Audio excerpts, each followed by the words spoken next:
I've had the Cardinals since before the draft. I liked last year's Cardinals team. They won 4 games. I don't care. They had 4 quality wins. They had character. They had heart. They got the most talented player in the entire draft. And Kyler Murray is going to be a thing this year. The Cardinals, talking Cardinals to start the show. It's Kyle Brandt, NFL Network. Good Morning Football, making the pick yesterday that made the rounds. Wow. He's jacked up about Arizona Cardinals football this year. And I will say there's a level of consistency with Kyle Brandt, too, because he was one of those national media members that appreciated what the Cardinals put out there in real time.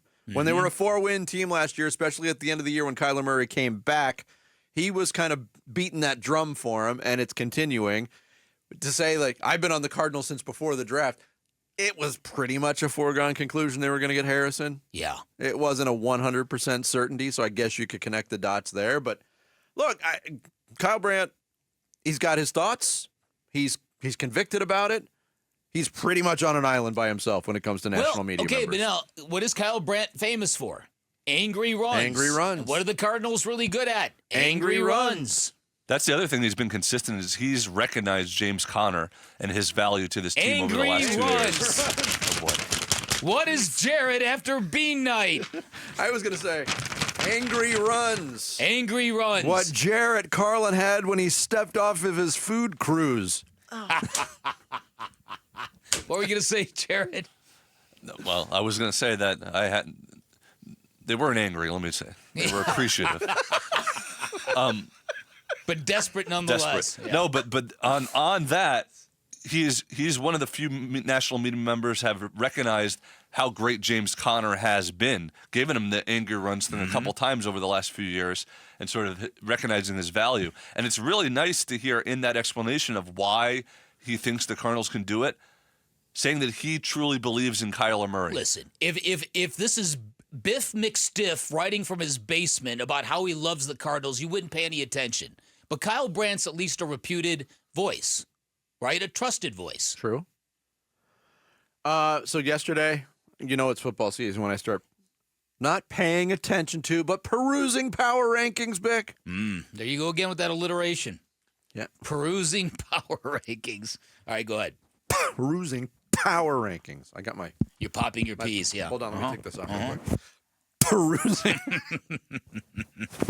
I looked at 12 of them. The range is 20 to 30, basically. The highest they were ranked from anyone that I saw was number 20. SI.com's got them there.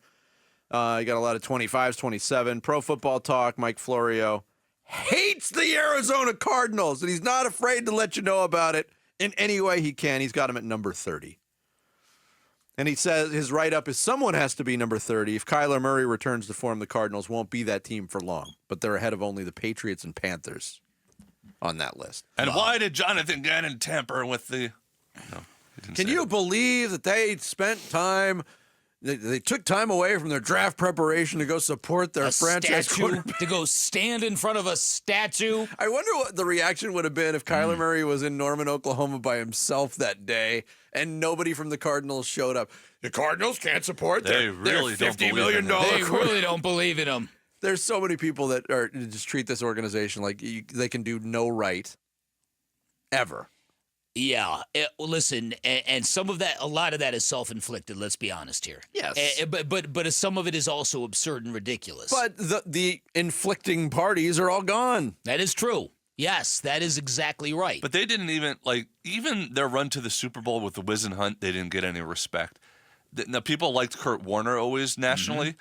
They really, the only time in their history they truly got some kind of national respect was with Bruce Arians, because everyone kind of really respected and liked Bruce Arians and what they did. Now, they didn't get to a Super Bowl with him, but that seems like the only sort of small window where nationally people recognize them. There was a blip of respect in the first year in Arizona in '88, and that fell apart when Lomax got hurt. There was a blip of respect in 21 when they got off to that good start, and then... But even then, though, do you remember it was a us blip going through the power rankings and we're like, they have the best record in the NFL. Why are they like 4th in the power rankings? Because the power rankings people knew. Yeah, I guess they knew it was coming. A.J. Green not turning around would derail everything. Oh, boy. One guy that is very optimistic and jacked up for the season is defensive coordinator Nick Rawlis. He was talking to the media yesterday and was talking about watching film and getting pretty jacked up watching the film. and had to take a moment. I actually just, all right, that was good. But I did have to like put the film down and go, all right, what am I doing right now? I'm like,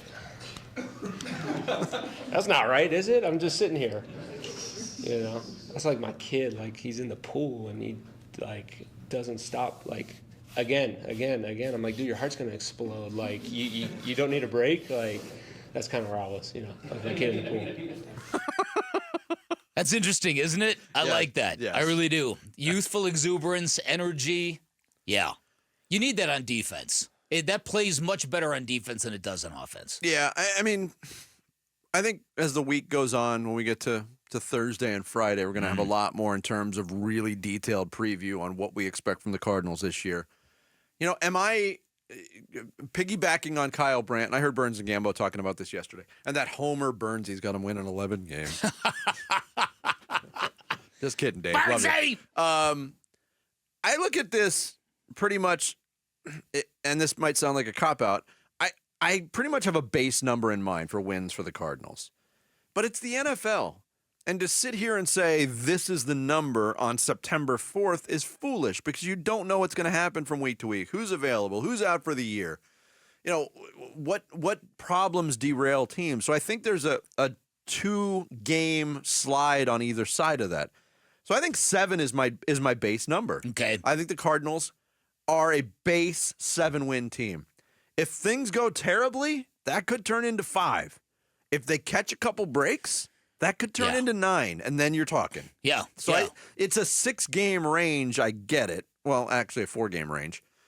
And that seems kind of wide. But 4 to 6 is about the number of games that come down to 2 or 3 plays. Yes, that's kind of how I view life in the NFL for this team. I've got him right at 9. But again, like you said, I think it could also land on 5 because of the defense and all the question marks about pass rush and cover corners and how it's really going to translate when this stuff gets going at full speed. We'll find out. Well, I also, and we'll get more into this as the week goes on, this young group of corners, really excited to watch Garrett Williams play. Really excited to see Starling Thomas has opened a lot of eyes. One of the more talked about players in the secondary in the preseason. Max Melton, what does he do? I think this is a good first matchup for this team, this group of corners especially. You're going up against one of the premier quarterbacks in the league, but a very unproven receiving core at the wideouts. Might be a real good chance for them to build some confidence in week 1. Just saying. Thanks for watching Bickley and Marotta. Click to see the latest Bickley Blast and hit the button in the middle to subscribe to Arizona Sports.